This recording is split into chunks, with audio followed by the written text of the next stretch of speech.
కొరింథీయులకు రాసిన మొదటి పత్రిక 10వ అధ్యాయం 4 నుండి 5 వచనాలు చదివి వినిపిస్తారు.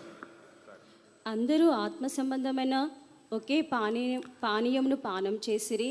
అందరూ ఆత్మ సంబంధమైన ఒకే పానీయమును, పైకి రా ఒకసారి, బాగా డిస్టర్బెన్స్ వస్తుంది. ఒకే పానీయమును పానము చేసిరి.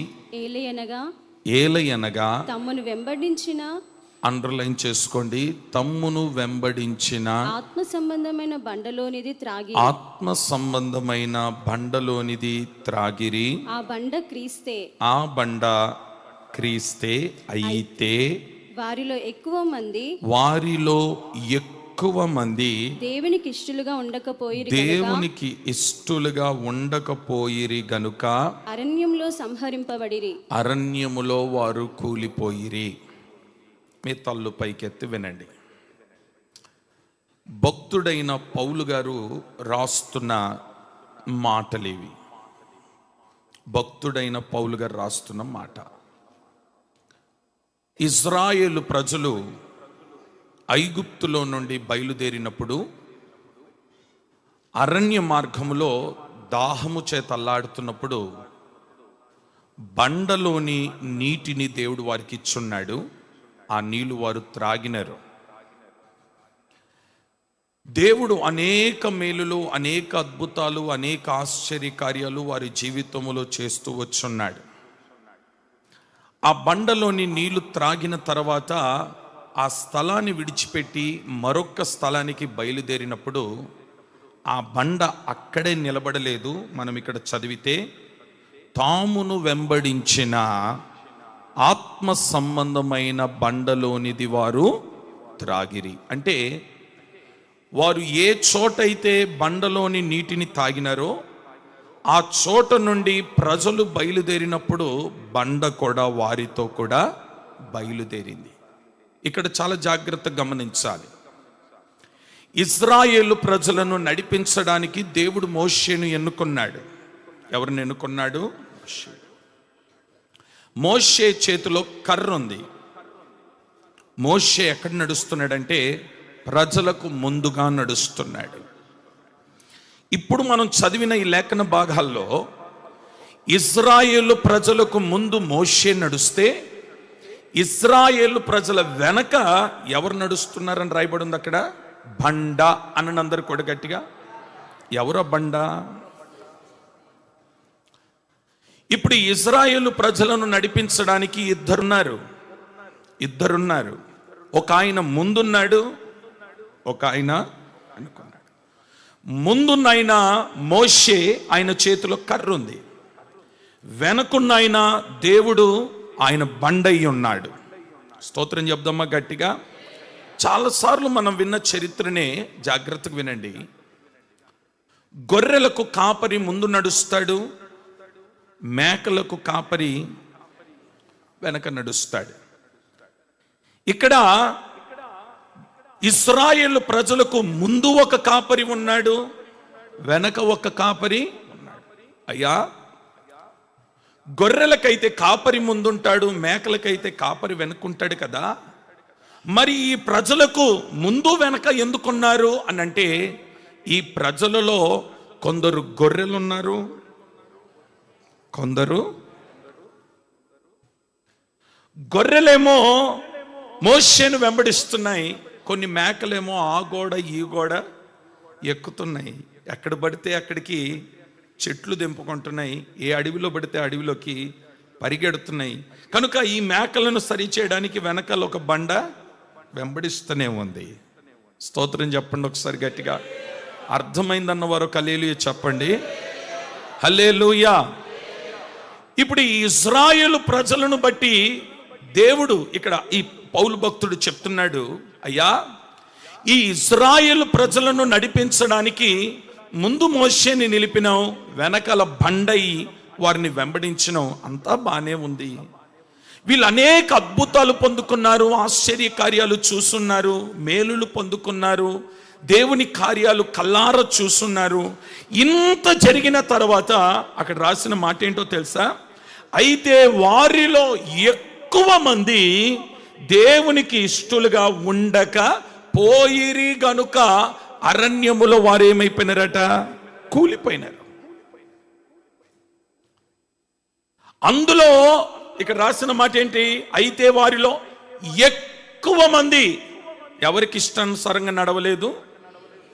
విచిత్రం ఏంటంటే లక్షలాది ప్రజలు, లక్షలాది మంది ఐగుప్తులో నుండి బయలుదేరినారు ఇశ్రాయేలు ప్రజలు.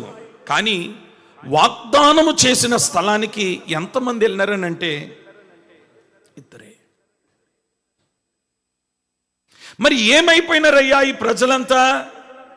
అరణ్యములో వారు కూలిపోయిరి, అరణ్యములో వారు సంహరింపబడిరి.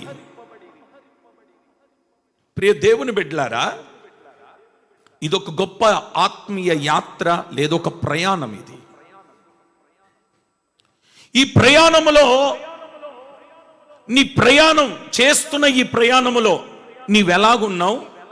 నిన్నును బట్టి దేవుడు ఇష్టపడుతున్నాడా, లేకపోతే నిన్ను బట్టి దేవుడు దుఃఖపడుతున్నాడా? నేను రాత్రి కూడా ప్రభు అదే మాట్లాడుతూ వచ్చున్నాడు. దేవుడు వారిని చూసి సిగ్గుపడలేదు. నేను రాత్రి మనం విన్నాం, దేవుడు వారిని చూసి సిగ్గుపడలేదు. ఈ ఉదయకాలం ప్రభు చెప్తున్న మాట ఏంటంటే, వారిలో ఎక్కువ మంది దేవునికి ఇష్టలుగా ఉండకపోయిరి గనుక వారు అరణ్యములో కూలిపోయిరి. అరే, ఇన్ని లక్షల మంది బయలుదేరినారు కదా అయ్యా, వాగ్దాన దేశానికి ఎంతమంది వెళ్ళినారయ్యా? ఎక్కువ మంది వారు దేవునికి వ్యతిరేకంగా పనిచేస్తున్నారు కనుక వారు కూలిపోయినారు. మరి వాగ్దానం విని వాగ్దాన దేశములు అడుగు పెట్టిన వారు ఎంతమంది అంటే ఇద్దరే. చాలాసార్లు ఈ నాయకుడైన మోషే అంటాడు, అయ్యా వీళ్ళు నేనేమన్నా కన్నానా, వీళ్ళు నేనేమన్నా కన్నానా, ఏంటి వీళ్ళు నన్ను ఇంత ఇబ్బంది పెడుతున్నారు, అసలు నాకెందుకు ఇది అంటే. ఆ ప్రజలు ఎలాంటి వారనంటే, ఆ ఇశ్రాయేలు ప్రజలు ఎలాంటి వారనంటే మాట విన్నట్టుగానే ఉంటారు, కానీ వాళ్ళు చేసే పనులు చేస్తూనే ఉంటారు. ఎందుకో ఈ ఉదయకాలం నిన్ను వెంబడిస్తున్న ఒక బండ గురించి ప్రభు మాట్లాడడానికి ఇష్టపడుతున్నాడు. స్తోత్రం చెప్పండి ఒకసారి గట్టిగా, ఇంకొంచెం గట్టిగా చెప్పండి, ఇంకొంచెం గట్టిగా చెప్పండి. హల్లెలూయా. మొదటి మాట, వీరు దేవునికి ఇష్టలుగా ఉండకపోయిరి. అసలు దేవునికి ఇష్టం లేని పని ఏం చేస్తున్నారు? ఫస్ట్ పాయింట్, బండ వారిని వెంబడిస్తుంది కదా, వారి వెంటనే వెళ్తుంది కదా, ఇది దాహము తీర్చే బండ కదా. ఇంత బండ వారిని వెంబడించిన వారు దేవునికి ఇష్టలుగా ఉండకపోయిరి. అసలు వాళ్ళు చేసిన పొరపాటు ఏంటి? ఫస్ట్ పాయింట్, దేవుని కార్యాలు చూసి ఆయనను ఎరుగక ఉండిరి. మొదటి మాట ఏంటంటే, దేవుని కార్యాలు చూసి కూడా వారు ఎలా ఉన్నారంట? ఎరుగక ఉండిరి. ఇప్పుడు నా వైపు చూస్తూ వినండి. ఐగుప్తులో నుండి ఇశ్రాయేలు ప్రజలను విడిపించడం వాళ్ళు చూసినారా, చూడలేదా? అయినా వారు ఎరుగక ఉండిరి. ఇశ్రాయేలు ప్రజలు ఎర్ర సముద్రమును దేవుడు 2 పాయలు చేయుట వారు చూసినారా, చూడలేదా? అయినా వారు ఎరుగక, ఫరో ఇంట్లో ఆ దేశంలో కప్పలు రావడం, మిడతలు రావడం, పెయిన్లు రావడం, ఏమండి నీళ్లు రక్తంగా మారడం కల్లారా చూసినారా, చూడలేదా? చూసినారు, కానీ వారు ఆయనను. ఈరోజు నిన్ను బట్టి దేవుడు ఇష్టపడకపోవడానికి, నిన్ను బట్టి దేవుడే సిగ్గుపడుతున్నాడంట గల కారణం ఏంటంటే, ఆయన కార్యాలు చూసి కూడా ఎరుగకను ప్రవర్తిస్తున్నామని ప్రభు చాలా స్పష్టంగా చెప్తున్నాడు. నీ కుటుంబంలోనే ఎన్నో కార్యాలు దేవుడు చేస్తున్నాడు.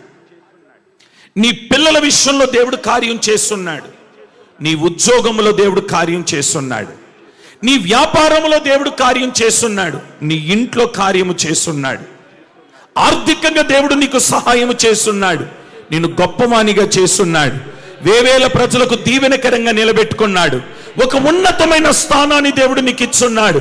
ఎంత గొప్ప స్థానము దేవుడు నీకు ఇచ్చిన తర్వాత ఆయనను నువ్వు ఎరిగి ఉన్నావా, ఎరుగక ప్రవర్తిస్తున్నావా అనేది ఈరోజు ప్రభు నిన్ను అడుగుతున్న ప్రశ్న ఇది. ఎన్నో మార్లు నీ కుటుంబంలో రకరకాల సమస్యలను ఎదుర్కొన్నావు, కానీ ఆ సమస్యలు ఎంత తేలికగా పరిష్కారం చేస్తున్నాడో తెలుసా? ఎన్నో మార్లు నీ కుటుంబం విడిపోయి నీ కుటుంబ పరిస్థితులు గందరగోళం అయిపోవలసిన నీ కుటుంబాన్ని విడిపోనివ్వకుండా నిన్ను, నీ భార్యను, నిన్ను, నీ కుటుంబాన్ని మరలా కలిపి సమాధానం ఇచ్చున్నాడే, ఆ దేవుణ్ణి ఎరిగి ఉన్నావా? వారు ఎరుగక ఉన్నారు అని రాయబడింది బైబిల్లో. కొంతమందిని మీకు జ్ఞాపకం చేస్తాను, కొంతమందిని. అమ్మ 95వ కీర్తన 9 నుండి 10 వచనాలు చదివితే, ఇశ్రాయేలు ప్రజలు దేవుని అద్భుతాలు చూసినారు. ఎర్ర సముద్రం చీలడం, మన్నా రావడం, కానీ వారి హృదయం ఎలాగుందంట? దేవుని మార్గాలను గ్రహించలేదు. ఇశ్రాయేలు ప్రజలు దేవుని మార్గమును గ్రహించలేదు. ఆ మాట చదవండి, 9-10 వచనాలు చదవమ్మా. అచ్చట మీ పితరులు నన్ను పరీక్షించి శోధించి నా కార్యములు చూచిరి. ఇప్పుడు చెప్పండి, ఇశ్రాయేలు ప్రజలు కార్యాలు చూసినారా, చూడలేదా? చూచిరి. 40 ఏళ్ల కాలము ఆ తరము వారి వలన నేను విసికి వారి హృదయమును తప్పిపోవు ప్రజలు వారు నా మార్గమును తెలుసుకొనలేదని అనుకొంటిని. చూసినారా? 40 సంవత్సరాలు దేవుడు వారిని నడిపించడం, వారి పట్ల చేసిన కార్యం చూచినారే, కానీ వారు ఏం చేయలేదంట? ఆయనను ఎరిగి ఉండలేదు. ఈరోజు నిన్ను బట్టి దేవుడు సంతోషపడుతున్నాడా లేదా అనేది ఒక ప్రశ్న. రెండవది, నిన్న రాత్రి వర్తమానంలో పాయింట్ ఏంటంటే, ఆయన వారిని చూసి సిగ్గుపడలేదు అన్నాడు, కానీ మరి నిన్ను చూసి సిగ్గుపడుతున్నాడా? నిన్ను చూసి తలదించుకుంటున్నాడా? నిన్ను చూసి అవమాన పాలవుతున్నాడేమో ఒకసారి ఆలోచన చేసుకో ప్రియ దేవుని బిడ్డ. ఈరోజు ఆయన రక్తములో, శరీరములో మనం పాలు పొందుతున్నాం. ఆయన రక్తము పరిశుద్ధమైనది, ఆయన శరీరము పరిశుద్ధమైనది. ఆయన అమూల్యమైన రక్త మాంసంలో పాలు పొందడానికి ముందు నీవు సరైన ఒక తీర్మానం ఈరోజు చేయగలిగితే, నేనంటాను, ఒక బండ నిన్ను వెంబడిస్తుంది, నీ దాహమును తీర్చే బండ, నీ దప్పికను తీర్చే బండ. నీకు మరొక వ్యక్తిని గమనిస్తాం. యోహాను సువర్తమానం 12వ అధ్యాయం 37లో యేసు చేసిన అద్భుతాలను చూసి వారు ఏం చేయలేదంట తెలుసా? నమ్మలేదు. ఉందా మాట అమ్మా? 12వ అధ్యాయం 37వ వచనం యోహాను సువర్తమానం. యేసు ఈ మాటలు చెప్పి వెళ్ళి వారికి కనబడకుండా దాగి ఉండెను. ఆయన వారి ఎదుట ఎన్ని సూచక్రియలు చేసి వారు ఆయన ఎదుట ఎన్ని సూచక క్రియలు చేసినను వారు ఆయన యందు విశ్వాసం ఉంచరైరి. ఏం చేయలేదంట?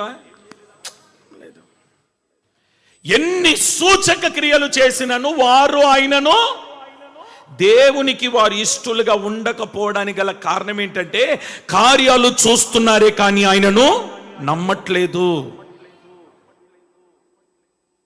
ఈరోజు ఈ మాటలు వింటున్న దేవుని బిడ్డలారా, నీలో విశ్వాసం కొదువైపోతే, నీలో దేవుని మీద నమ్మిక కొదువైపోతే, ఈ రాత్రి నీ విశ్వాసాన్ని, నమ్మికను నువ్వు పెంచుకోగలిగితే, ఆయన అంటాడు, ఒక బండ నిన్ను వెంబడించబోతుంది. ఇప్పుడు ఆ బండ నిన్ను వెంబడించాలి, నీ దాహాన్ని తీర్చాలి, నీ దప్పికను తీర్చాలనంటే నువ్వు చేయాల్సిన పని ఏంటంటే, కార్యాలు చూసిన నీవు ఆయన నువ్వు నమ్మగలగాలి. స్తోత్రం, స్తోత్రం. ఇంతకు ముందు ఎన్నో కార్యాలు చేస్తున్నాడు కదా, ఇప్పుడు నీకు వచ్చిన పరిస్థితులను బట్టి కార్యం చేస్తాడా, చేయడా? నేను ప్రకటిస్తున్న యేసయ్య మార్పు లేని దేవుడు, మారని దేవుడు. ఏమైనా, ఏదైనా నిన్ను కొన్నిసార్లు పరీక్షలో పెడతాడు. ఆ పరీక్ష కాలములో నిలుస్తావా నిలవబడవా అని నిన్ను పరీక్షించినప్పుడు నీవు నిలబడగలిగితే, విశ్వాసములో నిలబడగలిగితే, ఆయనను నమ్మి నిలబడగలిగితే, ఆయన మీద నమ్మిక ఉంచి నువ్వు నిలబడగలిగితే, ఆయన ఎవరో తెలుసా? ఆఖరి క్షణములో జారిపోతున్న నీ చెయ్యి పట్టుకొని లేవనెత్తగలిగిన వాడు, ఆయన పేరు నజరేయుడైన యేసు. నేను వెంబడించే బండ నీ దాహము తీర్చి ఆ బండ నిన్ను వెంబడించాలి అని అంటే, ఇక్కడ అనేకులు ఆ ప్రయాణం చేసిన వాళ్ళు అనేకులు, ఇదిగో వారు నాకు ఇష్టలుగా లేరు అని అంటున్నాడు దేవుడు. ఎందుకయ్యా ఇష్టలుగా లేరనంటే, కార్యాలు చూసి కూడా వారు నన్ను నమ్మలేదు, నేను చేసిన అద్భుతాలు చూసి నన్ను విశ్వసించలేదు, వారి కళ్ళ ఎదుటనే సముద్రము 2 పాయలైట చూచి నన్ను నమ్మలేదు, వారు చూస్తుండగానే మన్నాను కురిపించున్నాను అయినా వారు నన్ను నమ్మలేదు. యేసు ప్రభు వారు కూడా ఆయన అనేకమైన సూచక క్రియలు వారి ఎదుట చేస్తున్నారంట, కానీ వారు ఆయనను నమ్మలేదంటండి. ఇంకొక మాట కూడా చూడండి ఒకసారి. నెహెమ్యా 9వ అధ్యాయం 17వ వచనం చూడమ్మా. నెహెమ్యా 9వ అధ్యాయం 17వ వచనం. దేవుడు చేసిన అద్భుతాల గురించి అమ్మా. వారి విధేయులగుటకు, మరలా నెహెమ్యా 9వ అధ్యాయం 17వ వచనం. వారి విధేయులగుటకు మనసు లేని వారై తమ మధ్య నీవు చేసిన అద్భుతములను, వినండి, తమ మధ్య దేవుడు చేసిన అద్భుతములను జ్ఞాపకం చేసుకొనక తమ మనసును కఠినపరుచుకొని తాముండి వచ్చిన దాస్యపు ప్రదేశమును తిరిగి వెళ్ళుటకు ఒక అధికారిని కోరుకొని నీ మీద తిరుగుబాటు చేసిరి. ఇటు చూడండి. ఏం చేసినారంటే వీళ్ళు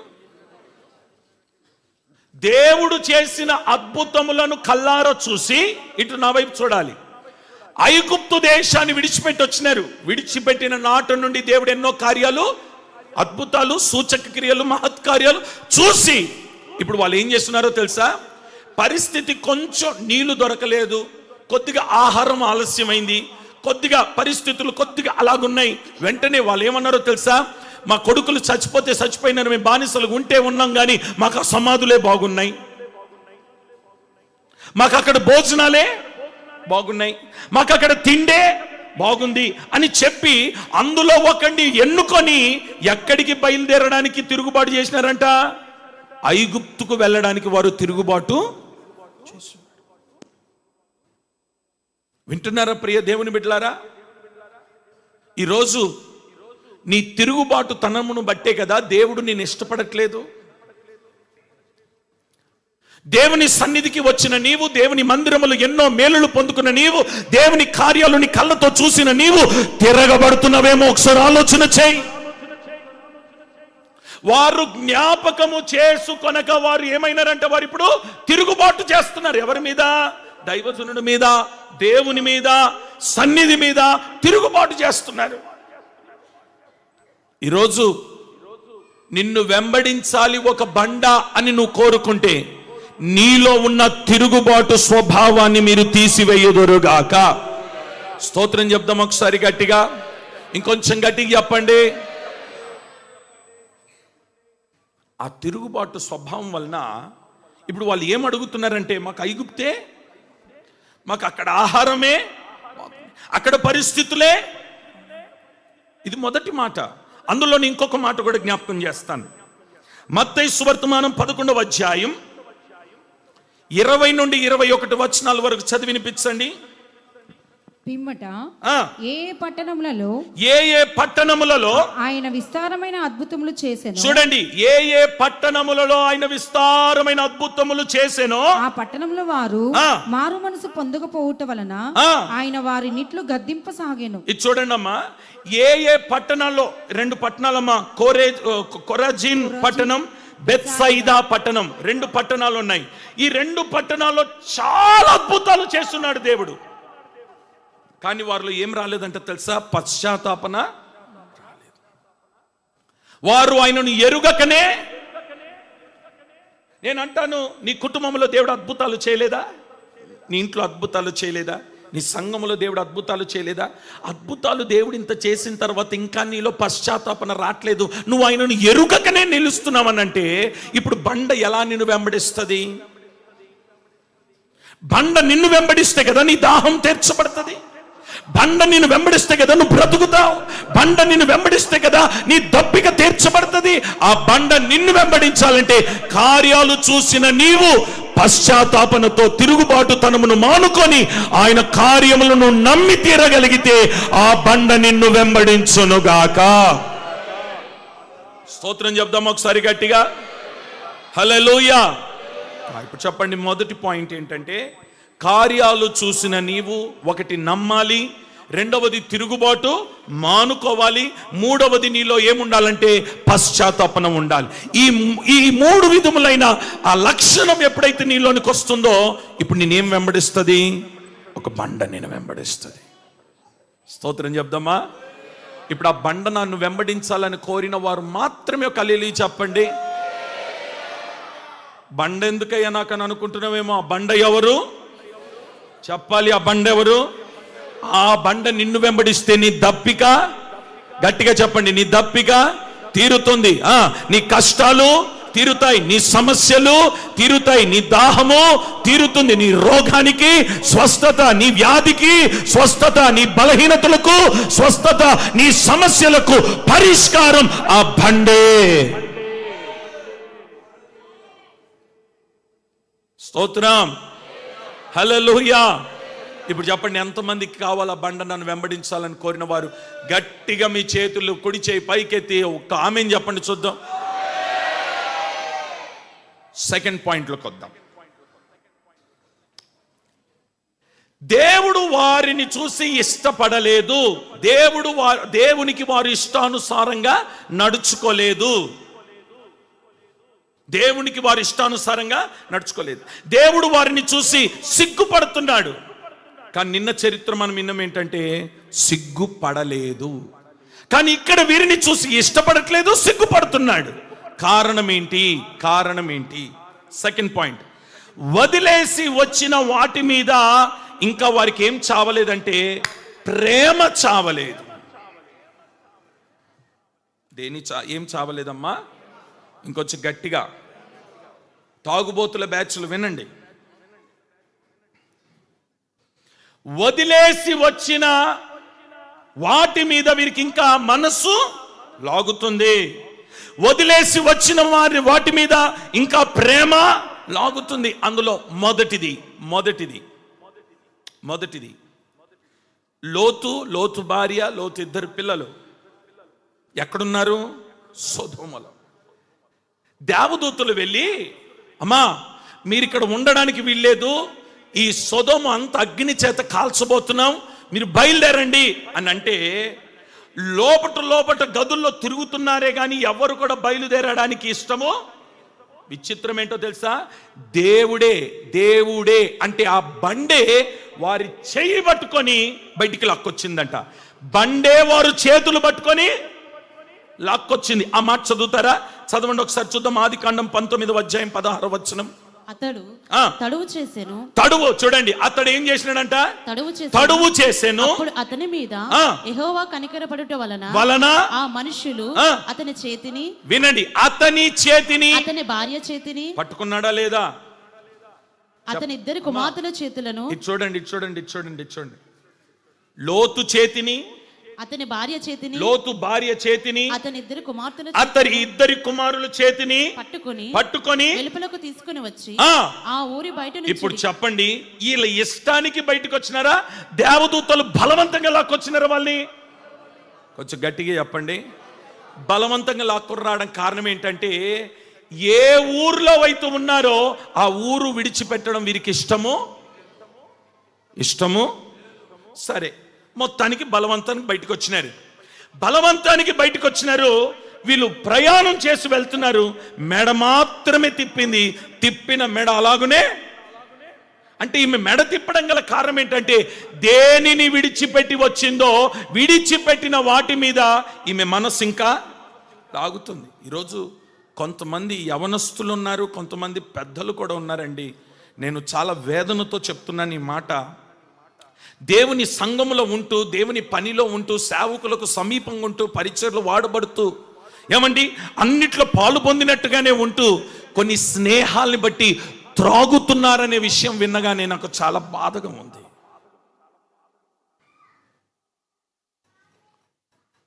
దేనిని విడిచిపెట్టినావో, విడిచిపెట్టిన దాని మీద ఇంకా నీ మనస్సు లాగుతుందంటే నేను అంటాను, ఇక్కడ దేవునికి నువ్వు ఇష్టానుసారంగా ఉన్నావా? నిన్ను బట్టి దేవుడు సిగ్గుపడుతున్నాడు. నిన్ను బట్టి దేవుడు అవమానముతో తలదించుకుంటున్నాడు. నువ్వు అనుకుంటున్నావు, నన్ను ఎవ్వరు చూడట్లేదు, నన్ను ఎవరు కనుగొనట్లేదు, నేను ఏం చేస్తున్నానో ఎవరికి తెలీదు. నేను అంటాను, నీ తల్లిదండ్రులు కళ్ళు కప్పవచ్చు, నీ భార్య కళ్ళు కప్పవచ్చు, నీ ఇంటి వారి కళ్ళు కప్పవచ్చు, నీ సేవకుని కళ్ళు కప్పవచ్చు, కానీ నిన్ను చూచుచున్న దేవుని కళ్ళును నువ్వు కప్పలేవు. స్తోత్రం, హల్లెలూయా. యవన బిడ్డలారా, జాగ్రత్త. దేనిని విడిచిపెట్టినావో ఇంకా దాని మీద నీ ప్రేమ, దాని మీద నీ ఆలోచన, దాని మీద నీ హృదయం, దాని మీద నీ మక్కువ చూపుతా ఉంటే, ఇప్పుడు ఆయన ఏమంటాడో తెలుసా? వీటిని బట్టి నేను వారిని ఇష్టపడట్లేదు. కానీ ఆ బండ ఎంత గొప్పదో తెలుసా? అయ్యో, నా పిల్లలు ఇక్కడే ఉంటే అగ్నికి ఆహుతి అయిపోతారు. అయ్యో, నా పిల్లలు ఇక్కడే ఉంటే వీరు కూడా కాలిపోతారు. అయ్యో, నా పిల్లల పరిస్థితి సరిగా ఉండదు ఇక్కడ ఉంటే అని వారిని ప్రేమించి చేతులు పట్టుకున్నాడండి. ఆయన చేతులు పట్టుకొని బయటికి తీసుకొచ్చినాడట. ఆమేన్ చెప్పండి గట్టిగా. ఒక్క మాట చెప్తాను, ఈ ఉదయకాలం నీ చెయ్యి పట్టుకొని ఆయన బయటికి తీసుకొని రాబోతున్నాడు. ఇప్పుడు నీ పని ఏంటో తెలుసా? చేతులు బట్టి తీసుకొచ్చి బయటకు నిలబెట్టిన తర్వాత నువ్వు వెళ్ళవలసిన స్థలానికి వెళ్ళాలే తప్ప విడిచిపెట్టిన స్థలానికి మెడ తిప్పినవా నీ చరిత్ర అక్కడితో క్లోజ్. అంటే నీకు ఇంకా అవకాశము దేవుడు ఇస్తున్నాడు. యవనస్తుడా, నీకు ఇంకా దేవుడు అవకాశం ఇస్తున్నాడు. ఒకవేళ ఆ పరిస్థితిలో ఒకవేళ నీవు ఉంటే ఈరోజు ఒక తీర్మానం చేయి, తొందరపడి బల్లలో చేతులు వెయ్యకు. తొందరపడి ఆయన రక్తములో, శరీరములో చేతులు వెయ్యకు. అయ్యో, శాపం నీకు మాత్రమే కాదు, నీ కుటుంబానికి ఆ శాపం. నువ్వు అనుకుంటున్నావు, ఏముందిలే, నన్ను ఎవరు చూస్తున్నారులే, నేను తాగింది ఎవరికి తెలుసు నువ్వు అనుకుంటున్నావేమో. జాగ్రత్త, సేవకుడికి తెలీదు, నిన్ను చూచుచున్న దేవునికి తెలుసు, సృష్టికర్తకు తెలుసు. నువ్వు ఆఫీసులో ఏం చేస్తున్నావో తెలుసు, నువ్వు కాలేజీలో ఏం చేస్తున్నావో తెలుసు, నువ్వు జాబ్లో, వ్యాపార స్థలంలో ఏం చేస్తున్నావో తెలుసు, నువ్వు ఏ వీధిలో ఎక్కడ కూర్చొని ఏం చేస్తున్నావో నీకు తెలుసు. ఆయన నేను చూచుచున్న దేవుడై ఉన్నాడు. అలాంటి పరిస్థితులు ఒకవేళ నీవు ఉంటే జాగ్రత్త, తొందరపడి బల్లలో చేతులు వేయకు. ఆ బల్లలో చేతులు వేసిన క్షణము నుండి నిన్ను మరణం వెంటాడుతుందనే సంగతి మర్చిపోవద్దు. ప్రభు హెచ్చరిస్తున్నాడు ఈరోజు సంఘానికి. తొందరపడ్డాడు, ఏమైందిలే, ఏముందిలే అనుకున్నాడు, చేతులు పెట్టినాడు. యోధా ఏమైనాడు? మరణం వెంబడించింది. మరణం ఎంత తొందర పెట్టిందో తెలుసా? త్వరగా త్వరగా, కానీ ఉరి తీసుకో, త్వరగా త్వరగా చావు. చూసినారా? నేను అంటాను, నీకు తెలియకుండానే ఒక మరణం వెంబడిస్తే ఏ సమయంలో ఎవరిని తాకుతుందో కూడా తెలీదు. నువ్వు ఇంట్లో ఎవరినైతే ప్రేమిస్తున్నావో వారిని తాకొచ్చు ఆ మరణం. జాగ్రత్త, ప్రభు హెచ్చరిస్తున్నాడు ఈరోజు. లోతు భార్య దేనిని విడిచిపెట్టిందో దాని మీద ప్రేమ ఇంకా చావలేదు, కోరిక ఇంకా చావలేదు, మనస్సు ఇంకా చావలేదు, ఆలోచనలు ఇంకా చావలేదు. నిన్న రాత్రి మనం విన్న వర్తమానంలో అబ్రహాము ఏ దేశమును విడిచిపెట్టినాడో దాని గురించి ఎప్పుడు కూడా అతను ఆలోచన చెయ్యలేదు కనుక శ్రేష్టమైన దేశమునకు దేవుడు అతన్ని నడిపించి ఉన్నాడు. ఆలోచన చేసుంటే ఆ శ్రేష్టమైన దేశానికి వెళ్ళేవాడా? అంటే తన మనస్సులో, జ్ఞాపకాలలో కూడా ఆ దేశం మరలా. అంటే దేనినైతే నువ్వు విడిచిపెడుతున్నావు, విడిచిపెట్టిన దాని జోలికి మరలా ఎప్పుడు ఎన్నడూ కూడా వెళ్ళకూడదండి, చూడకూడదండి. చాలా డేంజర్ అది, మీకు తెలియట్లేదు. స్తోత్రం చెప్పండి ఒకసారి గట్టిగా, ఇంకొంచెం గట్టిగా చెప్దామా? హల్లెలూయా, హల్లెలూయా. ఇంకొంచెం గట్టిగా. సంఖ్యాకాండం 11వ అధ్యాయం 5వ వచనం చదవండి ఒకసారి. ఐగుప్తులో మేము ఉచితముగా తినిన చేపలను చూడండి, వీళ్ళకి ఏం గుర్తొస్తుందో చూడండి. ఐగుప్తులో మేము ఉచితముగా తిన్న చేపలను, కీరకాయలను. ఏంటది? ఒరే పనికి మాలినోడా, నీకు పూరేలు ఇస్తుంటే కీరకాయలు కావాలంట. వీడికి ఏం కావాలంట? అర్థమైందా మీకు? మన్నా. ఏ మన్నా? ఎవరు తినే మన్నాది? దేవదూతలు తినే మన్నా ఇస్తుంటే, ఇంకోటి ఫ్రెష్ మన్నా. ఫ్రెష్ ఉదయకాలం వెళ్ళి అక్కడ నిలబడితే చాలు, అలా వచ్చి ఆ మన్నా అలా కురుస్తుంటే మన్నా ఎరుకొని తింటున్నారు. మన్నా తిన్నవారు అంత ఆరోగ్యంగా ఉన్నారు. ఎవరు తినే మన్నాది? కానీ వీళ్ళకి ఏం కావాలంట? కీరకాయలు కావాలంట. అక్కడ చేపలు బాగున్నాయట. నిజంగా చెప్పాలనంటే ఇజ్రాయేలు దేశములో భోజనం కంటే ఐగుప్తుల భోజనం, సరళం గారు, సూపర్. ఏం డాడీ? ఇజ్రాయేల్లో భోజనం కంటే ఐగుప్తులది. అయ్యా 2 రోజులే పెట్టినారేంటి ఐగుప్తులో? ఇజ్రాయెల్లో 5 రోజులా? ఇంకో 4 రోజులు అక్కడనే ఐగుప్తులో పెడితే బాగుండేది మమ్మల్ని. ఎందుకంటే అక్కడ ఏం బాగుంది?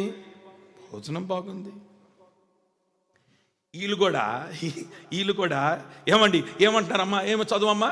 చేపలు, కీరకాయలను. అదే అట్లా కదా, మొత్తం చదువు తల్లి. దోసకాయలను. అరే మళ్ళీ స్టార్టింగ్ నుండి చదువమ్మా.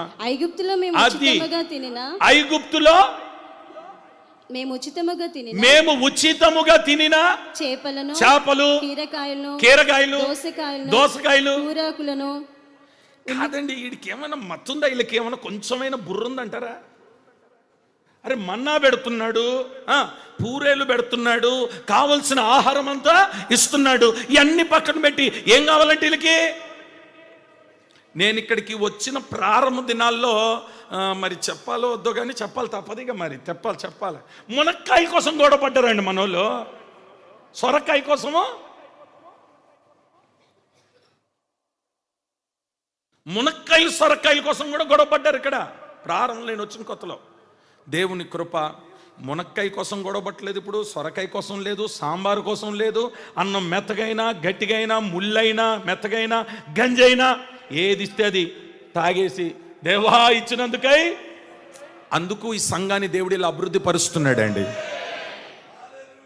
ఆ అలుగుడు రోగం కానీ ఉంటే ఈ రోజుకి సంఘం బాగుపడేది కాదు. ఆ అలుగుడు రోగం, ఆ పనికిమాలిన రోగం, ఈ ఇశ్రాయేలు ప్రజలు ఐగుప్తును బట్టి ఏదైతే కావాలని కోరుకున్నారో అట్టి రోగంగా ఉంటే ఈ రోజు ఈ సంఘం ఇంతగా అభివృద్ధి చెందేది కానే. ఈరోజు సంఘం అభివృద్ధి పొందడం గల కారణం ఏంటో తెలుసా?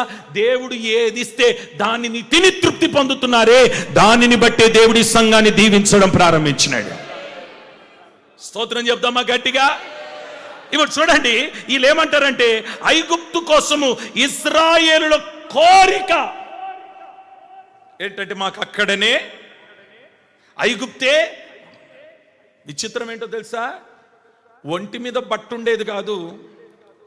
ఏమండి, పొద్దు నుండి సాయంకాలం వరకు గొడ్డు పని చేయించుకునేవాళ్ళు, చెమట్లు కక్కేవాళ్ళు, సరిగ్గా పని చేయకపోతే కొరడాలతో కొట్టేవాళ్ళు, ఇటుకలు చేయించుకునేవాళ్ళు, ఏమండి ధాన్యము దున్నించుకునేవారు. ఎంత కష్టపెట్టినారు కదా. నేను అంటాను, సొరకాయ కోసం, దోసకాయ కోసం, కూరగాయల కోసం వీళ్ళు మరలా అక్కడికి వెళ్తానంటున్నారు కదా. ఒక్క మాట అడుగుతున్నాను, ఐగుప్తు నుండి బయటకు వచ్చిన తర్వాత వీళ్ళు ఏ రోజైనా ఏమైనా పని చేసినారా? ఇటుకేదొక్కే పని లేదు, అర్థమవుతుందా? బానిసత్వము లేదు, ఎక్కడ ధాన్యము దున్నించుకునే పని లేదు. ఆకలి అనగానే మన్నా కురిసేది, దాహం అంటే బండలో నీళ్ళు వచ్చేది. రోజు మన్నానే పెడతావా, రోజు గంజే పెడతావా అని అంటే, ఓ రోజు సముద్రంలో గాలి వీసింది, పూరేలు వచ్చి పడ్డాయి.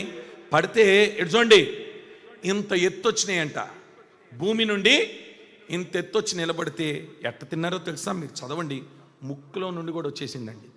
తిన్నది దేంట్లో నుండి వచ్చింది? అయినా వీళ్ళకి ఏం కావాలంట?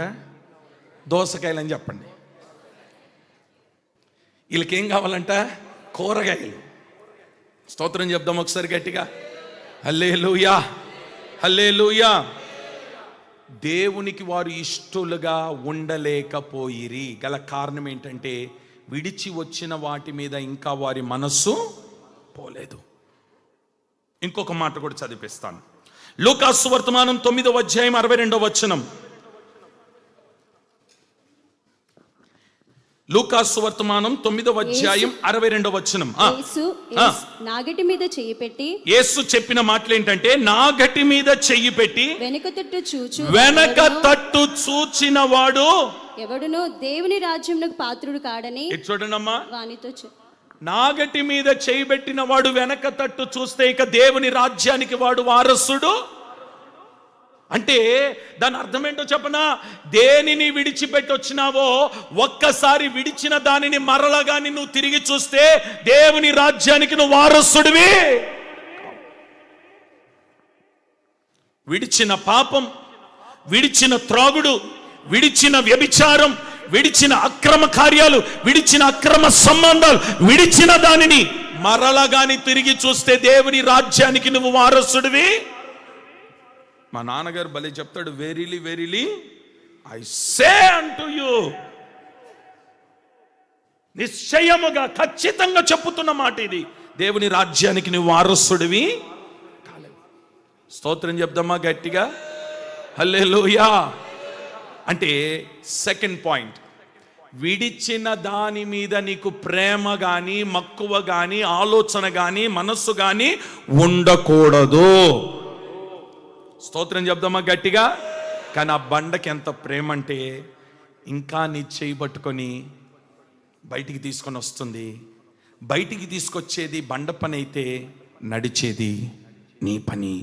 నడవలసిన నీవు వెనక్కి కానీ తిరిగినవా ఇక దేవుని రాజ్యాన్ని నువ్వు స్వతంత్రించుకోలేవు. అరణ్యములో వారు కూలిపోయిరి. ఎక్కడ కూలిపోయినారంట? అరణ్యములో వారు కూలిపోయిరి. సెకండ్ పాయింట్ అయిపోయింది. రైట్, థర్డ్ పాయింట్లోకి వెళ్ళిపోదాం. మత్తయి సువర్తమానం 7వ అధ్యాయం 24-25 వచనాలు. కాబట్టి ఈ నా మాటలు విని వాటి చొప్పున చేయు ప్రతివాడును, ఈ నా మాట విని వాటి చొప్పున చేయు ప్రతివాడును బండ మీద తన ఇల్లు కట్టుకొనిన బుద్ధిమంతుని పోలియుండును. వాన కురిసెను, వరదలు వచ్చెను, గాలి విసిరి ఆ ఇంటి మీద కొట్టెను గాని దాని పునాది బండ మీద వేయబడను గనుక అది పడలేదు. చేతులెత్తు కామెంట్ చెప్పండి గట్టిగా. బా, ఒకటి బండ వారిని వెంబడించింది, అయినా వారికి ఏం లేదంటే కృతజ్ఞత లేదు. రెండవది, బండ వారిని వెంబడించింది, అయినా నువ్వు విడిచిన దాని మీద వారికి ప్రేమ చావలేదు. మూడవది, ఇప్పుడు ఆ బండ ఏం చేస్తుందో తెలుసా? ఇదిగో ఇక మీదట మీరు ఇల్లు అక్కడ ఇక్కడ ఇక్కడ ఎక్కడ పడితే అక్కడ కట్టుకోవడం కాదు, నా మీదనే కట్టుకోండి. ఏమంటుందా బండ? నా మీదనే కట్టు. మీరు నా మీద కట్టబడితే గాలి వీస్తుంది, వరదలు వస్తాయి, గాలి కొడుతుంది, తుఫాను వస్తాయి, ఎన్ని వచ్చినా మీరు కదలక నిలబడాలి అంటే నా మీద మీరు కట్టబడుదురుగాక. స్తోత్రం చెప్దామా గట్టిగా? ఇంకొంచెం గట్టిగా చెప్పండి. బండ మీద కట్టబడడం అంటే ఏంటంటే పైన రాసిన మాట చూడండి. కాబట్టి ఈ నా మాటలు విని వాటి చెప్పున చేయు ప్రతివాడును. అది అండర్లైన్ చేసుకోండి. బండ మీద కట్టబడడం అని అంటే ఆయన మాట విని వాటి ప్రకారము చేయు ప్రతివాడును. అంటే అర్థం ఏంటంటే ఆయన మాటను వింటే నువ్వు ఎక్కడ కట్టబడతావు? బండ మీద కట్టబడతావు. చెప్పాలి, ఆయన మాట వింటే ఎక్కడ కట్టబడతావు? బండ మీద కట్టబడితే తుఫాను వస్తుంది, సునామీ వస్తుంది, గాలి వేస్తుంది, వరదలు వస్తాయి, ఎన్ని వచ్చినా ఆ ఇల్లు. ఇప్పుడు ఉదాహరణ ఒకటి, ఫస్ట్ నోవాహు ఎవరి మాట విన్నాడు? చుట్టూరు ఏమున్నాయి? వ్యతిరేకతలు ఉన్నాయి. చుట్టూరు ఏమున్నాయి అమ్మా? ఇంకోటి చెప్పిన, వ్యతిరేకతలు పక్కన పెడితే అవమానపరిచేవారు ఉన్నారు, హేళన చేసేవారు ఉన్నారు, గేలి చేసేవారు ఉన్నారు, విచ్చలవిడిగా మాట్లాడేవారు ఉన్నారు. పనికి మాలినోడా, ఇప్పుడు వరకు ఓడ అనేదే మేము చూడలేదు, ఇప్పుడు వరకు గాలి మాకు తెలీదు, ఇప్పుడు వరకు వర్షం ఏంటో తెలీదు, అసలు ఇది ఎక్కడ నడుస్తుంది, నీళ్ళలో నడుస్తుందా, నేల మీద నడుస్తుందా, ట్రాక్ మీద నడుస్తుందా, గాల్లో ఎగురుతుందో కూడా మాకు తెలీదు. అవమానపరుస్తున్నారు, హేళన చేస్తున్నారు, రకరకాలుగా మాట్లాడుతున్నారు. వీళ్ళు ఇన్ని మాట్లాడుతున్నారు. ఏ మాట ఆయన విన్నాడా, పట్టించుకున్నాడా? మాట్లాడండి. నేను ఒకటి చెప్తాను ఈరోజు మీకు. 100 మంది 100 మాటలు నేను అవమానపరిచినట్టుగా మాట్లాడినా ఏవి నీ చెవులకు వెళ్ళకూడదు. ఒకే ఒక మాట, ఆయన చెప్పిన మాట ప్రకారంగా నువ్వు ఇంటిని కట్టుకోగలిగితే ఆ బండ నిన్ను కాపాడబోతుంది, నిందలలో నుండి నిన్ను కాపాడబోతుంది. కుడి చేతులు పైకెత్తి చెప్పండి, వరదలో నుండి నిన్ను కాపాడబోతుంది, గాలిలో నుండి నిన్ను కాపాడబోతుంది, నీటి ప్రవాహంలో నిన్ను కాపాడబోతుంది. చెప్పండి, నోవాహు కుటుంబం కాపాడబడిందా లేదా? ఎందుకు కాపాడబడిందంటే ఆయన ఎక్కడ కట్టుకున్నాడు? బండ మీద. దేవుని మాట విన్నాడు, కట్టుకున్నాడు. నేనంటాను, మనుషులు 100 మంది 100 రకాలుగా మాట్లాడుతున్నారని ఆ మాటలని ఎందుకు ఓన్గా ఒక డెసిషన్ తీసుకొని చనిపోవాలని, ఎందుకు బ్రతకడమని, వెళ్ళిపోవాలని, లేకపోతే ఇల్లు వదిలేసి వెళ్ళిపోవాలని, గ్రామాన్ని వదిలేసి వెళ్ళిపోవాలని, నేను ఎవరికి కనబడకుండా ఉండాలని ఆలోచన నీకు ఎందుకు? ఈరోజు ప్రభు నీతో చెప్తున్న మాట ఏంటంటే, వారందరూ నిన్ను నిందించాలి, ఆ నిందలను చెవిలో పడకూడదు. ఒకే ఒక మాట విను, ఆయన చెప్పినట్టుగా ఓడ కట్టు. ఆ ఓడ ఒక రోజు ఆరారాతు పర్వతం మీద నిలబడబోతుంది, బండ మీద నిలబడబోతుంది. నిన్ను నిందించిన వారు నీట మునగబోతున్నారు, నిన్ను అవమానపరిచిన వారు నీ ఎదుట తలదించుకోబోతున్నారు, నిన్ను విరోధముగా చేసి వ్యతిరేకంగా మాట్లాడిన వారు నీవు చూస్తుండగానే నీట మునిగి చావబోతున్నారు. వాళ్ళని చూసి కంగారు పడొద్దు, వాళ్ళ మాటలు విని నువ్వు కలవరపడొద్దు. ఈరోజు ప్రభు అదే చెప్తున్నాడు నీకు.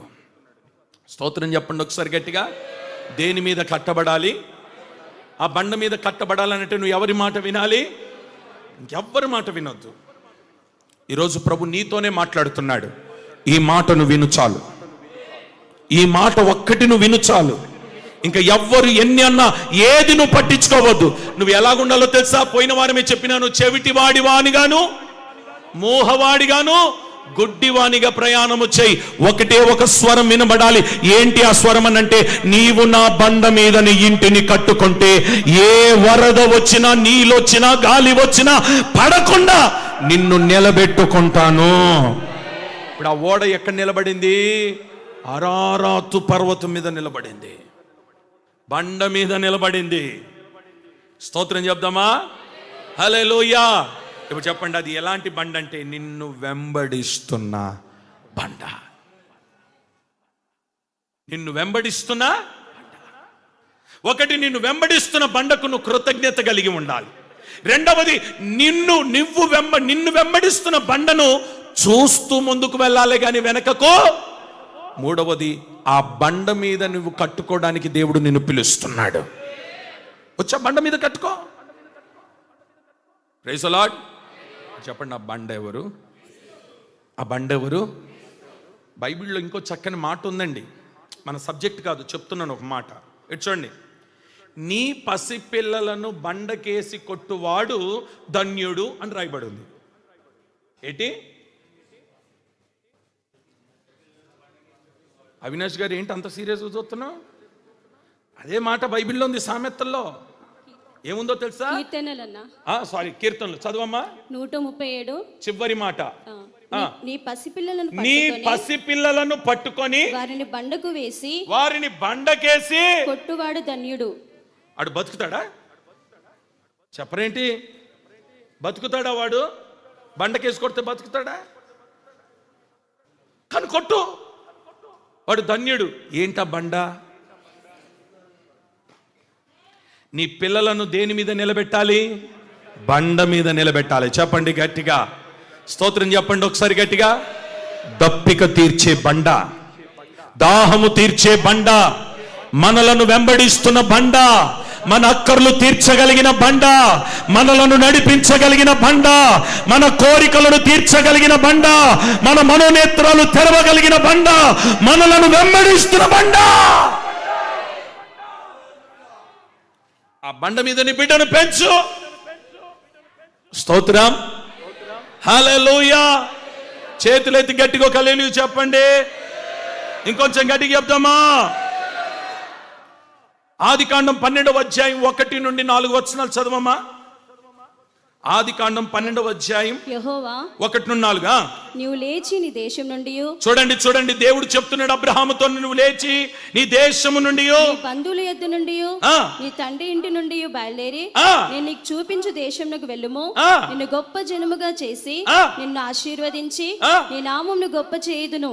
నీవు ఆశీర్వాదముగా నందువు. నిన్ను ఆశీర్వదించు వారిని ఆశీర్వదించేదను, నిన్ను దూషించు వారిని శపించేదను. భూమి యొక్క సమస్త వంశములు నీ యందు ఆశీర్వదించబడునని అబ్రాముతో అనగా యెహోవా అతనితో చెప్పిన ప్రకారము అబ్రాము వెళ్ళెను. యెహోవా చెప్పిన ప్రకారము అబ్రహాము. ఇప్పుడు చెప్పండి, అబ్రహాము ఎవరి మాట విన్నాడు? విన్నాడు గనుక అబ్రహామును దేవుడు బండ మీద నిలిపి ఉన్నాడు, అనేకులకు ఆశీర్వాదకరంగా నిలిపి ఉన్నాడు. ఇప్పుడు అబ్రహాముతో అంటాడు, నువ్వు ఎవరిని ఆశీర్వదిస్తే వారు ఆశీర్వదింపబడతారు, ఎవరు నిన్ను శపిస్తే వారు ఏమైపోతారు? స్తోత్రం చెప్దామా గట్టిగా? నువ్వు వేవేల ప్రజలకు దీవెనకరంగా ఉండబోతున్నావు. దానికి నువ్వు చేయాల్సిన మాట ఏంటంటే, అబ్రహాము యెహోవా మాట వినెను. మన ఫస్ట్ రెఫరెన్స్ లో కూడా అదే ఉంది. ఆయన మాట విని ఆ మాట చెప్పున బండ మీద ఇల్లు కట్టుకొనువాడు ధన్యుడు. నువ్వు ఆయన మాట వింటే చాలండి, ఆయన మాట వింటే చాలు.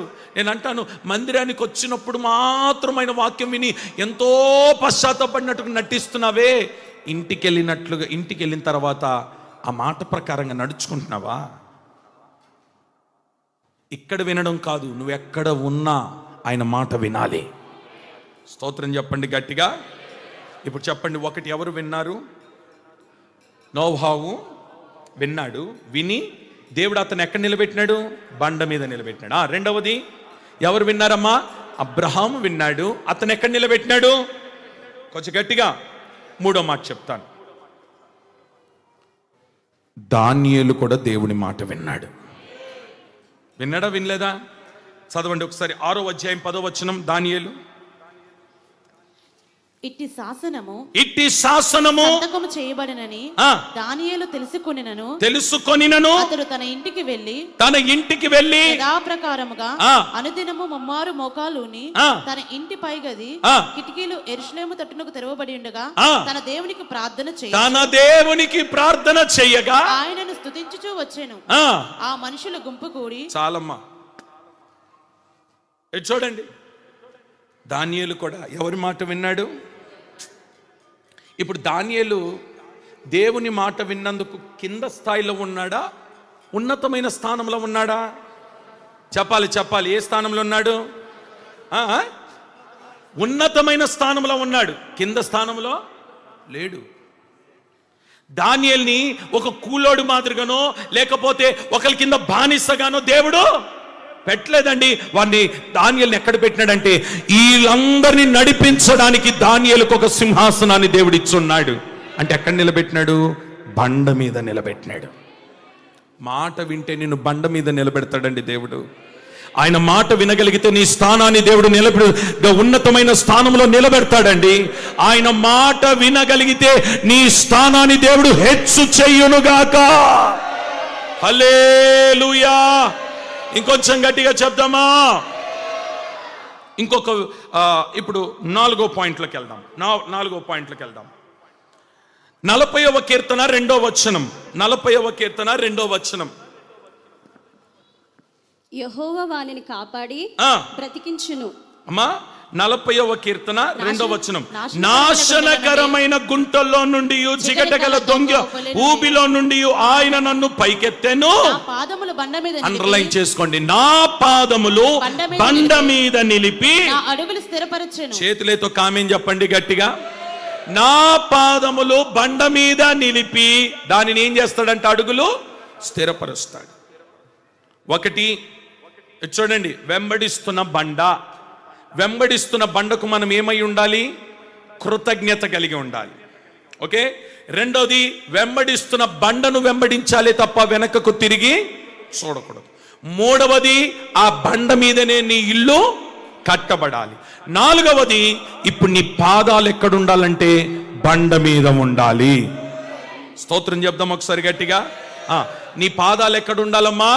బండ మీద. అందుకని అంటున్నాడు, నాశనకరమైన గుంటల్లో నుండి, జిగటకల దొంగ ఊబిలో నుండి ఆయన నిన్ను పైకెత్తెను, నీ పాదాలు బండ మీద నిలిపి నీ అడుగులను దేవుడు స్థిరపరచునుగాక. అమ్మా, నీకు నీవే బండెక్కినవా? ఇప్పుడు ఆయన నీ పాదాలు తీసుకుని వెళ్ళి బండ మీద నిలిపినాడా? ఆయనే కదా, ఆయనే కదా. నీ పాదాలు ఎక్కడ పెడుతున్నాడు? బండ మీద. చెప్పండి, నీ పాదాలు ఎక్కడ పెడుతున్నాడు? బండ మీద. ఒక మాట చెప్తాను. అన్నల చేత ద్వేషించబడ్డాడు, తండ్రి కూడా వ్యతిరేకంగా అయిపోయినాడు, ఒంటరివాడిగా మిగిలిపోయినాడు, అరణ్యంలో బ్రతుకుతున్నాడు, గొర్రెల మందకు కాపరిగా ఉన్నాడు, అందరూ అతనికి శత్రువుగా మారిపోయినారు. ఆ ఒంటరితనములో ఈయన పాదాలని దేవుడు ఎక్కడ నిలబెట్టినాడనంటే బండ మీద నిలబెట్టినాడు. బండ మీద ఎప్పుడైతే ఆయన పాదాలు నిలబడ్డాయో జరిగిన చరిత్ర ఏంటో తెలుసా? వ్యతిరేకస్తులు అందరూ కూడా ఇప్పుడు ఎక్కడున్నారంటే బండ మీద నిలిచిన పాదాల కింద కూర్చొని ఉన్నారు. స్తోత్రం చెప్పండి ఒకసారి గట్టిగా. నీ పాదాలు బండ మీద ఉంటే నీ శత్రువులు ఎక్కడ ఉంటారంటే నీ పాదాల కింద కూర్చొని ఉంటారు. చేస్తాడా? చేయడా? కానీ పాదాలు ఎక్కడ ఉండాలి? బండ మీద ఉండాలి. స్తోత్రం చెప్పండి ఒకసారి గట్టిగా. యోసేపు పాదాలు ఎక్కడున్నాయో తెలుసా? నేను ఒక మాట చెప్తాను. వాళ్ళ అన్నలందరూ కీడు కొరకు వారి పాదాలు పరిగెత్తినాయి. కీడు చేయడానికి పాదాలు పరిగెత్తినాయి. ఏం చేయడానికి వారి పాదాలు పరిగెత్తినాయి? కానీ కీడు చేయడానికి వాళ్ళ అన్నల పాదాలన్నీ పరిగెడితే యోసేపు పాదాలు మాత్రం దేవుడు ఎక్కడ తీసుకొని నిలబెట్టినాడంటే బండ మీద నిలబెట్టినాడు. ఇప్పుడు కీడు చేసిన పాదాలన్నీ ఎక్కడున్నాయో తెలుసా? బండ దగ్గరకు వచ్చి తల ఉంచినాయి. వచ్చిందా లేదా? నేనంట నీ కీడు చేయడానికి బయలుదేరిన పాదాలు నీ యొద్దకు వచ్చి నీ బండ దగ్గర తల వంచుదురుగాక. మీ చేతులెత్తి 3 సార్లు ఆమేన్ చెప్పండి గట్టిగా. పాత మందిరంలో ఉన్న వారు చేతులెత్తి గట్టిగా ఆమేన్. శత్రు వచ్చి నీ బండ దగ్గర తల వంచాలంటే నీ పాదాలు ఎక్కడ ఉండాలి? బండ మీద ఉండాలి. ఆ బండే క్రీస్తు. నిన్ను వెంబడిస్తున్న బండ, నీ దాహము తీరుస్తున్న బండ, నిన్ను ఘనపరుస్తున్న బండ, నీ శత్రువులను తీసుకొని వచ్చి నీ ఎదుట వంగదీసే బండ. ఆ బండ మీద నీ పాదములు స్థిరపరచబడునుగాక. స్తోత్రం చెప్దాం ఒకసారి గట్టిగా. హల్లెలూయా. వీళ్ళందరూ ప్లాన్ చేసుకున్నారు. రాజుగారి దగ్గరికి వెళ్ళినారు. దానియేలుని సింహం బోన్లో వేయాలనుకున్నారు. నిర్ణయం తీసుకున్నారు. స్టాంప్ వేయించుకున్నారు. ఏమండి, వాళ్ళ పాదాలు దేనికి బయలుదేరినాయి అంటే దానియేలుకు కీడు చేయడానికి బయలుదేరింది వాళ్ళ పాదాలు. కానీ దేవుడు ఈ దానియేలు పాదాలను ఎక్కడ నిలబెట్టాలనుకున్నాడంటే బండ మీద. విచిత్రం ఏంటంటే కీడు చేయడానికి బయలుదేరిన పాదాలన్నీ సింహపు బోన్లో ఉన్నాయి. సింహపు బోన్లో ఉన్న దానియేలు పాదాలు బండ మీద ఉన్నాయి. ఇటు చూడండి ఒకసారి. నీ వ్యతిరేకస్తుల పాదాలు నీకు కీడు చేయడానికి బయలుదేరితే ఈ ఉదయకాలం ప్రవచన రీతిగా ప్రభు చెప్తున్నాడు, నీ పాదాలు మాత్రం బండ మీద దేవుడు నిలపబోతున్నాడు. నమ్మితే ఆమేన్ చెప్పుకోండి గట్టిగా. నీ పాదాలను దేవుడు బండ మీద నిలపబోతున్నాడు. నీకు కీడు చేయడానికి బయలుదేరిన పాదాలు ఎక్కడికి వస్తాయి తెలుసా? వంగి నిన్ను నమస్కరించే రోజులు రాబోతున్నాయి. స్తోత్రం చెప్పండి ఒకసారి గట్టిగా. దావీదు దగ్గరికి వచ్చినాయా లేవా? యోసేపు దగ్గరికి వచ్చినాయా లేవా? దానియేలు దగ్గరికి వచ్చినాయా లేవా? ఇంకొక మాట చెప్తాను. పేతురుని పిలిచి అంటాడు, పేతురు, నీవు పేతురువి, కానీ నీవు ఈ బండ మీద ఈ మందిరము సంఘము కట్టు. స్తోత్రం చెప్దాం ఒకసారి గట్టిగా. హల్లెలూయా. ఇంకో మాట చెప్పనా? పాపం నలిగిపోయినాడు.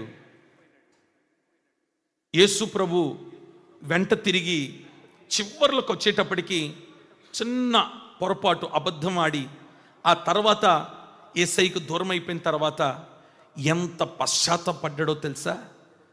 మీరు ఆయన చరిత్ర బైబిల్లో కాదు, ఆయన గురించి బాగా హిస్టరీలో రాయబడిన మాట ఏంటంటే, ఏడ్చి ఏడ్చి ఏడ్చి ఈ రెండు అలా గుంటలు పడిపోయినాయి అంటండి. అలా గుంటలు పడిపోయినాయి అంట. అలా ఏడ్చినాడంట పేతురు.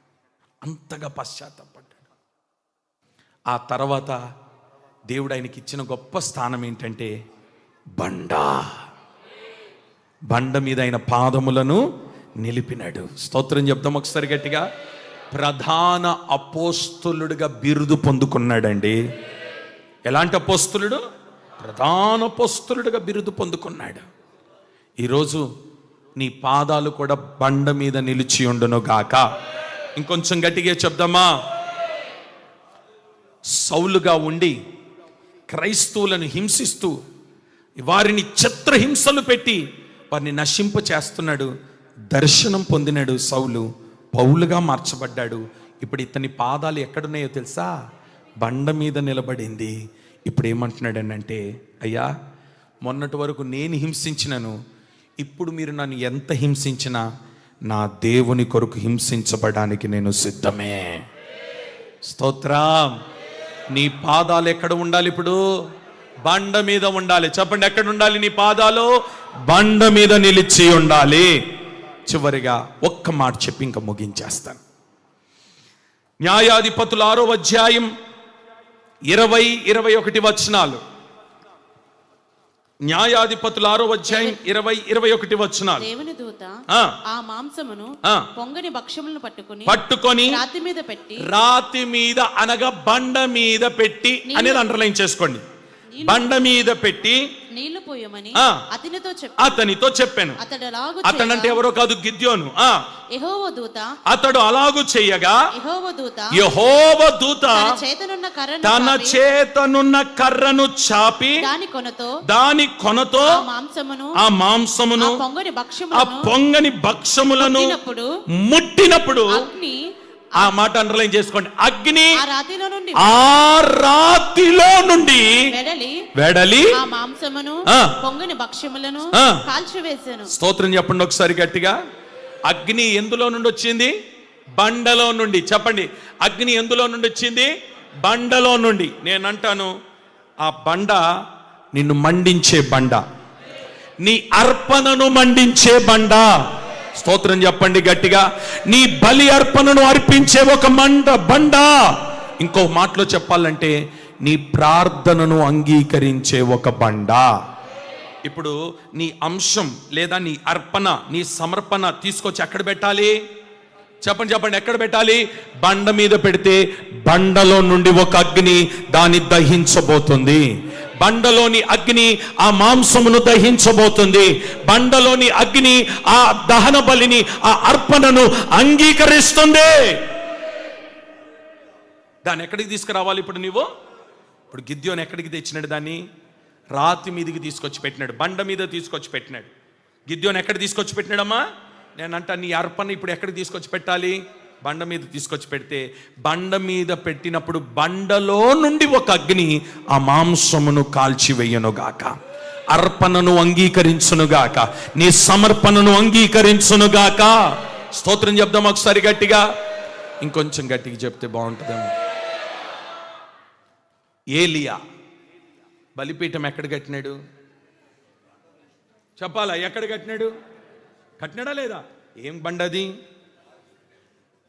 ఏం బండ? ఏలియా బలిపీఠం కట్టిన బండేది తెలీదా? కర్మేలు. ఏలియా బలిపీఠం ఎక్కడ కట్టినాడండి? కర్మేలు బండ మీద. కర్మేలు బండ మీద కట్టబడిన బలిపీఠం మీదకి అగ్ని ఆకాశం నుండి దిగి వచ్చింది. గిద్యోను కట్టిన బలిపీఠంలోకి బండలో నుండి అగ్ని వచ్చింది. బలిపీఠం ఈ బండ మీద పెడితే అగ్ని ఇప్పుడు ఎక్కడి నుండి దిగి వచ్చింది? ఆకాశం నుండి దిగి వచ్చింది. అంటే నీ నీవు అర్పించే అర్పణ ఇప్పుడు ఎక్కడ ఉండాలని అంటే బండ మీద ఉండాలి. నీ ప్రార్థన ఎక్కడుండాలి? బండ మీద ఉండాలి. నీ సమర్పణ ఎక్కడుండాలి? బండ మీద ఉండాలి. నువ్వు బలిపీఠం కడితే ఎక్కడ కట్టాలి? బండ మీద కట్టాలి. నువ్వు నిలబడితే బండ మీద నిలబడాలి. స్తోత్రం చెప్తామా గట్టిగా? బండ మీద నిలబడితే ఆ బండలో నుండి అగ్ని దిగి రావాలి. బండ మీద కట్టబడిన బలిపీఠం మీదకి ఆకాశం నుండి అగ్ని దిగి రావాలి. మూడో వ్యక్తి కూడా ఉన్నాడు. దావీదు కూడా బలిపీఠం కట్టినాడంట. ఆ బలిపీఠం కూడా అగ్ని ఆకాశం నుండి దిగి వచ్చి మండించింది. ఆ మాట చదువు. మొదటి దినవృత్తాంతములు 21వ అధ్యాయం 26వ వచనం. మొదటి దినవృత్తాంతములు 21వ అధ్యాయం 26వ వచనం. పిమ్మట దావీదు యెహోవాకు అచ్చట ఒక బలిపీఠము కట్టించెను. దహన బలులను సమాధాన బలులను అర్పించి యెహోవాకు మొర్రపెట్టగా ఆయన ఆకాశములో నుండి దహన బలిపీఠము మీదకి అగ్ని వలన అతనికి ప్రత్యుత్తరం ఇచ్చెను. ఆమేన్ చెప్పండి ఒకసారి గట్టిగా. ఇప్పుడు చెప్పండి, ఆకాశం నుండి అగ్ని దిగిందా లేదా? దావీదు కట్టిన బలిపీఠం మీదకి కూడా ఆకాశం నుండి అగ్ని దిగి వచ్చిందా? ఏలియా కట్టిన బలిపీఠం మీదకి ఆకాశం నుండి అగ్ని దిగి వచ్చింది. ఈ గిద్యోను ఏదైతే మాంసమును అవి తీసుకొని వచ్చి అక్కడ పెట్టినాడు ఆ బండ మీద, బండలో నుండి అగ్ని ఆ మాంసమును కాల్చివేసింది. ఇంకొక మాట, సొలొమోను కట్టిన బలిపీఠం మీదకి కూడా అగ్ని ఆకాశం నుండి, చదవండి 2వ దినవృత్తాంతము 7వ అధ్యాయం. 2వ దినవృత్తాంతములు 7వ అధ్యాయం 1వ వచనం. సొలొమోను తాను చేయు ప్రార్థనను ముగించినప్పుడు అగ్ని ఆకాశం నుండి దిగి, వినండి, చేయు ప్రార్థన ముగించినప్పుడు అగ్ని ఆకాశం నుండి దిగి వచ్చి దహన బలులను ఇతరమైన బలులను దహించెను. ఆమేన్ చెప్పండి ఒకసారి గట్టిగా. ఆకాశం నుండి అగ్ని దిగి వచ్చి సొలొమోను పెట్టిన బలిపీఠమును కూడా దేవుడు మండించున్నాడా లేదా? నేనంటాను, అలా మండించబడాలంటే నీ ప్రార్థన బండ మీద ఉండునుగాక, నీ అర్పణ బండ మీద ఉండునుగాక. ఎన్ని విషయాలు చెప్పినాను మీకు? 5 విషయాలు చెప్పినాను. ఓకే, 1, బండ మనలను వెంబడిస్తుంది. వెంబడిస్తున్న బండకు నువ్వు ఏం కలిగి ఉండాలి? కృతజ్ఞత కలిగి ఉండాలి. 2వది, ఆ వెంబడిస్తున్న బండ వైపే చూస్తూ నువ్వు అడుగులు వేయాలి తప్ప వెనకకు తిరిగి చూడకూడదు. 3వది, ఆ బండ మీదనే నువ్వు కట్టబడాలి. 4వది, నీ పాదాలు బండ మీద ఉండాలి. 5వది, నీ అర్పణ కూడా బండ మీద ఉండాలి. ఇప్పుడు చెప్పండి, ఆ బండ ఎవరంటే క్రీస్తే. స్తోత్రం, హల్లెలూయా, హల్లెలూయా. వారిని చూసి నేను సిగ్గు పడలేదు, పడను కూడా. ఎవరిని చూశానంటే బండ మీద కట్టబడిన వారిని చూసి నేను సిగ్గుపడను. బండను వెంబడిస్తున్న వారిని చూసి నేను సిగ్గుపడను. కృతజ్ఞత మనస్సు కలిగిన వారిని చూసి నేను సిగ్గుపడను. బండ మీద పాదములు నిలిపిన వారిని చూసి నేను సిగ్గుపడను. బండ మీద బలిపీఠము కట్టిన వారిని చూసి నేను సిగ్గుపడను. స్తోత్రం చెప్దాం ఒకసారి గట్టిగా. ఈ రాత్రి ఆయన సిగ్గుపడడు, నిన్ను సిగ్గు పడనివ్వడు. ఇప్పుడు మీరు ఎక్కడ ఉండాలి? అమ్మా వచ్చి చెప్పండి గట్టిగా. అందరం మరొకసారి రిమైండ్ చేసుకుందాం. 1, బండ నిన్ను వెంబడిస్తుంది. అది నీ దాహము తీర్చే బండ, నీ దప్పిక తీర్చే బండ, నిన్ను వెంబడిస్తున్న బండ, నిన్ను స్వస్థపరిచే బండ, నీకు మార్గమును చూపే బండ, తొలగిపోకుండా, తొట్టిల్లిపోకుండా, నశించిపోకుండా నిన్ను జాగ్రత్తగా నడిపించే బండ. ఇప్పుడు ఆ బండకు నువ్వు ఏమై ఉండాలి? కృతజ్ఞత. చెప్పాలందరు గట్టిగా, కృతజ్ఞత. 2వది, బండనే వెంబడించాలి తప్ప, కొంచెం గట్టిగా, వెనకకు తిరిగి చూడకూడదు. 3వది, బండ మీదనే నీవు కట్టబడాలి. 4వది, నీ పాదాలు బండ మీద ఉండాలి. 5వది, నీ బలిపీఠం, నీ అర్పణ, నీ ప్రార్థన, నీ సమర్పణ బండ మీదనే ఉండాలి. బండ మీద ఉంటే అగ్ని దిగి వస్తుంది ఆకాశము నుండి. నీ ప్రార్థనను దేవుడు అంగీకరించునుగాక, నీ మనవిని దేవుడు అంగీకరించునుగాక.